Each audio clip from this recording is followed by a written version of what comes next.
আসসালামু আলাইকুম। সবাইকে স্বাগত জানাচ্ছি আমার দেশ টপ নিউজে। সঙ্গে আছি তাহমিনা তাসির। শুরুতেই জানিয়ে দিচ্ছি সংবাদ শিরোনাম। বুকে বল রাখেন, মনোবল হারাবেন না, ইনুকে সাহস জোগালেন দীপুমণি। চাকসুতে ভোট পড়েছে 60%, চলছে গণনা। হাসিনার সঙ্গে জুম মিটিং, ফেসে যাচ্ছেন 286 নেতাকর্মী। মেট্রো রেলের চলাচল সময় রোববার থেকে বাড়ছে, আগামী মাসে বাড়বে ট্রিপও। এবার বিস্তারিত। আপনাদের সঙ্গে সম্ভবত আর দেখা হবে না, আমার মামলা ট্রাইব্যুনাল 2-এ নিয়ে গেছে। সাবেক তথ্যমন্ত্রী ও জাসদ সভাপতি হাসানুল হক ইনুর এমন কথায় সাহস জোগালেন সাবেক মন্ত্রী ডাক্তার দীপুমণি। বললেন, চিন্তা করবেন না ভাই, আল্লাহ ভরসা, বুকে বল রাখেন, মনোবল হারাবেন না। দুজনের কথার মধ্যে সাবেক নৌ পরিবহন মন্ত্রী শাহজাহান খান বলে ওঠেন, এভাবে ওঠানো নামানোর নাটক কবে শেষ হবে এদের? আজ বুধবার আন্তর্জাতিক অপরাধ ট্রাইব্যুনাল 1-এর কাঠগড়ায় সাবেক 3 প্রভাবশালী মন্ত্রীর মধ্যে এমন কথা হয়। সকালে জুলাই আগস্ট আন্দোলন ঘিরে হত্যা, গণহত্যার দায়ে মানবতাবিরোধী অপরাধের পৃথক 7 মামলায় আওয়ামী লীগ সরকারের মন্ত্রী, প্রতিমন্ত্রী সহ 16 জনকে ট্রাইব্যুনালে হাজির করা হয়। কেরানীগঞ্জ, কাশিমপুর ও নারায়ণগঞ্জ কারাগার থেকে কড়া নিরাপত্তায় আনার পর সবাইকে ট্রাইব্যুনালের হাজতখানায় রাখা হয়। বেলা 11:15টার পর একে একে তাদের এজলাস কক্ষে নেন পুলিশ সদস্যরা। এর মধ্যেই একজনের সঙ্গে অপরজনের আলাপ হতে দেখা যায়। ট্রাইব্যুনালের কাঁচ ঘেরা কাঠগড়ার ঠিক সামনের সারিতে চেয়ারে বসেন সাবেক আইনমন্ত্রী আনিসুল হক।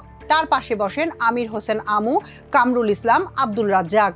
মাঝের সারিতে ডাক্তার দীপুমণি এবং তার ঠিক পেছনে বসেন ইনু।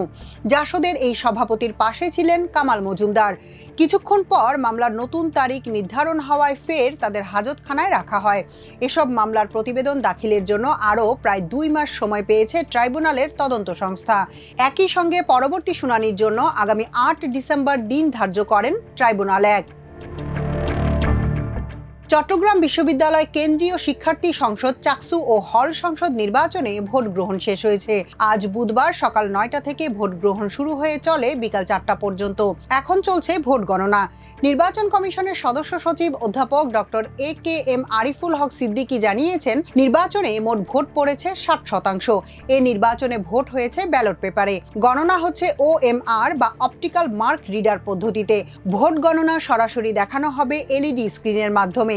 এজন্য রয়েছে 14টি LED স্ক্রিন। চাকসু নির্বাচনের প্রধান নির্বাচন কমিশনার অধ্যাপক ডক্টর মনির উদ্দিন বলেন, চাকসু নির্বাচনে হাতে লাগানো অমোচনীয় কালি উঠে যাওয়া সহ বিচ্ছিন্ন কিছু অভিযোগ ছাড়া নির্বাচন সুষ্ঠু হয়েছে।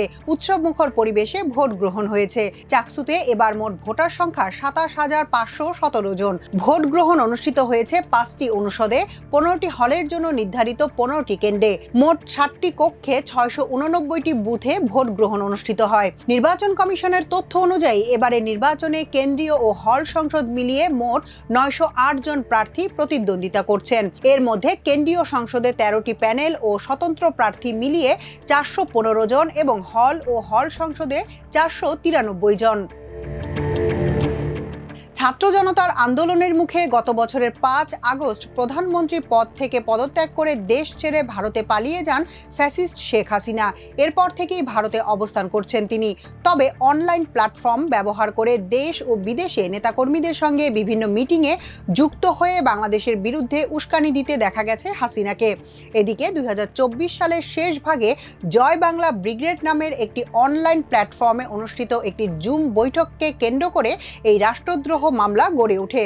2024 সালের 19 ডিসেম্বর ওই ভার্চুয়াল সভায় দেশ ও বিদেশ থেকে বাংলাদেশ আওয়ামী লীগের বিভিন্ন পর্যায়ের নেতাকর্মী অংশগ্রহণ করেন বলে গোয়েন্দা সূত্রে জানা যায়। সিআইডির ফরেনসিক ও গোয়েন্দা বিশ্লেষণে দেখা যায়, ওই সভায় অংশগ্রহণকারীরা অন্তর্বর্তীকালীন বৈধ সরকার উৎখাতের আহ্বান, গৃহযুদ্ধ উস্কে দেওয়ার পরিকল্পনা এবং পলাতক সাবেক প্রধানমন্ত্রী শেখ হাসিনাকে আবারও ক্ষমতায় আনার ঘোষণা দেন। 5 মাসেই সিআইডির তদন্ত শেষ করে অভিযোগপত্র দাখিল করার পর রাষ্ট্রদ্রোহ মামলায় হাসিনা সহ 286 জনের বিচার শুরু হচ্ছে। আদালত আসামিদের অনুপস্থিতিতেই বিচার কার্য পরিচালনার নির্দেশ দিয়েছেন। অন্তর্বর্তী সরকারের ঘোষিত 3টি প্রধান এজেন্ডা সংস্কার, নির্বাচন ও বিচার বাস্তবায়নের ধারাবাহিকতায় রাষ্ট্রদ্রোহ মামলার তদন্ত কার্যক্রমে উল্লেখযোগ্য অগ্রগতি অর্জন করেছে অপরাধ তদন্ত বিভাগ। গতকাল সাবেক প্রধানমন্ত্রী ও বাংলাদেশ আওয়ামী লীগের সভাপতি শেখ হাসিনা সহ 286 জন আসামির বিরুদ্ধে দ্বন্দ্ববিধি রাষ্ট্রদ্রোহ সম্পর্কিত ধারায় অভিযোগপত্র দাখিল করেছে সংস্থাটি। এ মামলার বিচার কার্য শুরুর নির্দেশ দিয়েছেন আদালত।